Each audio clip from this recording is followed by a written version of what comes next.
자, 네 번째 섹션. 부동산 관련 세금과 변화들. 크게 연방정부와 BC정부로 나눠지고, 목적은 부동산 시장 과잉 억제 정책에 준해서 나온 얘기들입니다.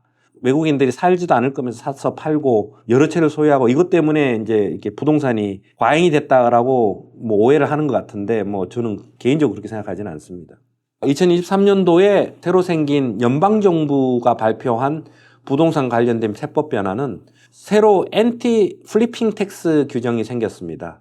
12개월 미만으로 부동산을 샀다가 판 경우 양도소득으로 간주 안 하고 사업소득으로 간주하겠다. 그 얘기는 세율이 올라갑니다. 부동산이야 사고 팔면 양도소득이죠. 그런 경우는 50% 면세 규정 때문에 세율이 반이거든요. 일반 소득의 반 정도밖에 안 되는데 사업소득으로 하겠다는 얘기는 50% 면세를 안 해주고 그냥 일반 소득으로 보겠다는 얘기죠. 그 단기로 시세 차익을 노리고 사고 파는 건 일반 양도소득으로 보지 않고 사업소득, 일반 소득으로 보겠다는 얘기니까. 그리고 이제 사업소득이기 때문에 또 GST 5%도 납부를 해야 되고요. 그리고 두 번째로 바뀐 게 Real Estate Assignment Sale. 이게 전매입니다. Assignment Sale이라는 게. 전매도 사업소득입니다. 그래서 무조건 사업소득으로 보고해야 되고요. 그리고 그 GST도 5% 내야 되고요. 그리고 새로 생긴 게 특별 보유세 같은 게 생겼습니다. 연방정부에서 새로 발표된 게 UHT, Underused Housing Tax라는 게 생겼는데 레지덴셜 프로퍼티, 주택 같은 거에 해당이 되고요. 소유주가 외국인인 경우 주택을 소유했을 때 이제 발생하는 거고요. 근데 이제 이게 회사를 통해서 소유하거나 신탁을 통해서 소유하거나 이랬을 때도 보고 대상이고요. 벌금 굉장히 많습니다. 개인 5,000불, 법인 10,000불 보고 안 했을 때. 근데 이 특별 보유세 같은 경우는 BC 정부에 원래 기존에 있는 특별 보유세가 있죠. 시티 오브 밴쿠버에만 부과되는 empty home tax가 있고요. 그게 1%죠. 그리고 speculation and vacancy tax, 그건 2%, 그건 BC주 전역의 보고 대상이죠. 그게 BC 정부나 온타리오에서 그런 형태로 잘 하고 있으니까 연방 정부도 하나 비슷하게 만든 게 이제 UHT입니다. 그래서 이게 이제 1% 보고를 해야 되고 일단 영주권자, 시민권자 다 제외가 됩니다. 그래서 많은 분들이 해당 사항이 없을 거고요. 그리고 또 주택 관련된 규제는 ban on foreign home buyers, 외국인 주택 구매 불가 규제, 그러니까 못 사게 하는 거죠. 외국인들. 2022년도 처음 발표됐을 때는 향후 2년간 해서 2025년 1월 1일, 그러니까 올해만 끝나면은 2024년만 끝나면 끝나는 거였는데 최근에 2년 더 연장을 했습니다. 그래서 2027년 1월 1일까지 또 연장을 해버렸습니다. 그래서 아예 연방정부 바뀐 법에 의하면은 외국인은 영주권자, 시민권자가 아닌 경우는 아예 주택 구매가 안 됩니다. 근데 이제 예외 규정이 있죠? 예외 규정 보시면은 난민들이나 캐나다 시민권자와 결혼한 외국인 같은 경우는 되고, 워크퍼밋을 가지고 있는 분, 그리고 스터디 퍼밋을 가지고 있는 분, 뭐 조건이 있지만, 그런 것들은 괜찮고, 몇몇 위슬러나 스카미시 이런 지방 소도시 같은 경우는 또 괜찮다고 돼 있습니다.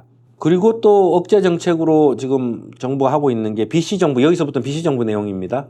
부동산을 샀을 때 내는 게 Property Transfer Tax인데 BC 정부는 Property Transfer Tax가 최초 20만 불까지는 1%, 20만 불에서 200만 불 사이는 2% 이런 게 원래 있거든요.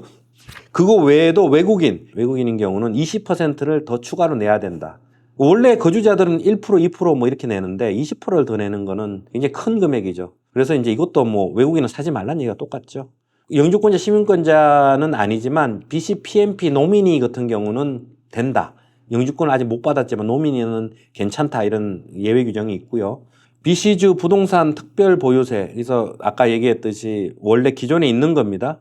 empty homes tax는 시티 오브 밴쿠버에 부동산을 소유했을 때 BC 어세스먼트 가격의 1%를 계산이 되는 건데 그래서 양식을 받아서 2월 말까지 해야 되니까 하신 분들도 있고요. 거주용이나 임대용으로 사용하는 주택은 제외되고요. 그 외에 비어있는 집을 얘기합니다.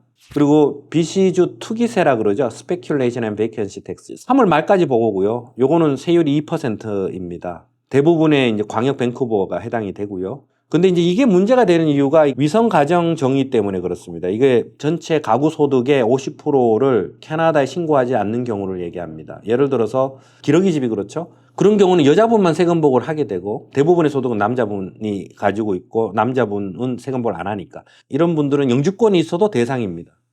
이런 경우로서 억울한 게 빈집세, 투기세 이런 건데 이게 투기도 아니고 비워놓은 곳도 아니고 내가 애들 데리고 살고 있는데도 불구하고 이 세금을 내야 됩니다. 왜냐하면 나가 셀룰라이트 패밀리이기 때문에. 한 해만 내고 끝내는 게 아니고 매년 보고해야 돼서 부담이 크죠.